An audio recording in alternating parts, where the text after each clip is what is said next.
and I can't cheat either one of them, so it has to either be Ethel Ann. It can't be Ethel or, you know. So. I like them both together. Ethel Ann. Okay, we ready. Okay, here we go. Give me your 1, 2. We ready now? Hey fam, this is Miss V, and I'm down here in Mobile, Alabama. You know I say Mobile because they teased me so bad last year. I kept saying mobile, mobile. They're like, it ain't mobile. It ain't mobile. It's Mobile. So I'm down here in Mobile, Alabama, and we're sitting here in the historic Mobile County Training School, and we just got through seeing this fabulous play called An Ocean in My Bones by our very own Terrence Spivey. And I'm sitting here with E.A. at the land. And you play who? I play an author named Emma Langdon Roach, who is referred to by Terrence cleverly as a Renaissance woman. And I think that's half true and half maybe a euphemism for just being a person who, as a single woman, and a single woman of no color, venturing into the Africatown community back in the 1900s was kind of not heard of. No, it wasn't. I had not heard of Emma Langdon Roach until I got offered this role. Wow. So, and I'm very, very proud of, very honored to take part. Well, I wanted to interview you last year, so I'm so glad I got a chance to interview you, because this is your second round with this play, right? Yes. Yeah, I remember you from last year, and you did a fantastic job. Well, I appreciate that. And I want to know, what has your experience been like with this play? Whenever I do take on a role who is an actual person from real life, I have to immerse myself in just research as much as I can to get to know a little bit about the person. There's not a lot known about Emma Langdon Roach, so I relied heavily on an article that was in Mobile Bay magazine by Mr. McGehee, some years ago. And then I did go to the genealogy department of the library, because I do work in a library, so do you? You're fully, a librarian. I'm fully, I can't call myself a librarian. / actress. Yes. No, I've read your resume. You've got some acting credits under your belt. In other words, when I do take a role like that, I really want to be, as much as I can, be that person and try to be. We can only imagine what her thoughts were, what her life was, but the fact that she really wanted to come back and draw these people and talk to them and tell their story, I feel like she was very empathetic as well as being talented. She had some good artist skills. And she was like an early documenter. So, you know, that she found the importance of this story early on. I think so. Yeah. So tell me what it's been like being in this play. Do you have a favorite part, a favorite line? I'm moved by the entire, I guess I'm really struck when both the actors who play Joe Lewis as well as Matilda are friends of mine from a long time, but they so embody their characters. It brings me to tears every single time. I carry my hand. I absolutely do. I absolutely do. Well, you're a veteran of the stage. What do you think of some of this acting?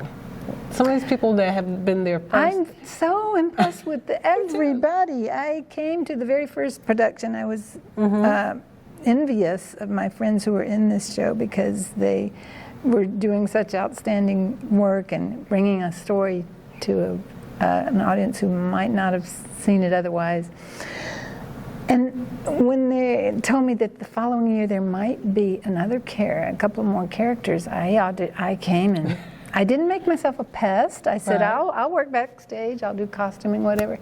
And he said, there's not really anything for, he didn't say mature woman, but he's a certain age bracket. And then he turned around, Mr. Spivey turned around and wrote Emma Langdon Roach into it from a mature, looking back point of view. So I feel like it was almost, I was in the right time at the right place. I'm just very lucky. Well, Terrence knows talent. Yeah, that he can recognize. Well, he's a talented man.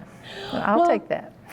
and going forward with this story, what do you think of this whole story of the Clotilda first? Oh man, what do you think of the whole I knew nothing of this growing up right here in the city. I knew nothing of it. Our high school was the first to be I'm going back a few years to be integrated, Bishop Tulane High School in Mobile. But even then, it was years before there was anything like mingling. It was just a very small representation of people of color.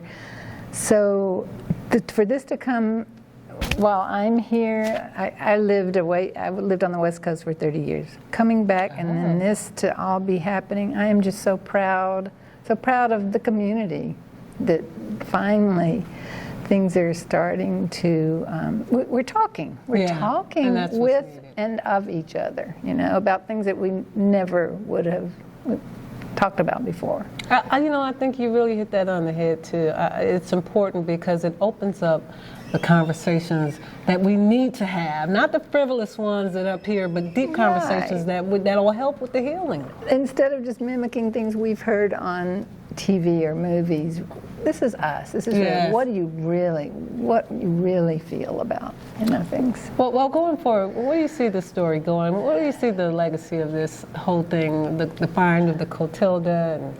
I'm not sure. Even if nothing happened from this day forward, I think it's already brought so much dialogue and so much. There have been so many books written, even since Terrence wrote his story. I'm reading Nick Tabor's now about African Town, which is one, a fantastic story. There's one written. It was in the library. We have it in the youth section, but I have moved one copy at least into the. Just because it's such a good, it's the story brought to life almost in a play. And I wish I could remember the author's names at the moment. I can't, but maybe I'll get it to you later. Okay. Really good story about the Clotilda. So and what Miss Durkin has done, Dr. Durkin, I'm looking forward to reading that one. Just got my copy today. So. All right, yay. Well, listen, tell our audience where they can reach out to you if they'd like to, message you or find you on social. Are you on social media? I'm on Facebook, chiefly for theater, because a lot of directors communicate with us on Facebook. So I'm It's E.A. a good place. Keeble. No, Ethel and Kern Keeble, but I'm pretty. I don't spend a lot of time on there. Okay. My husband might say differently. But. All right. All right. Well, thank you. Thank you for a wonderful interview. Thank you very much. I definitely look forward to this. Honored interview. to have met you. Same Victoria. here. Same here. And just give us our audience a peace out. Peace out.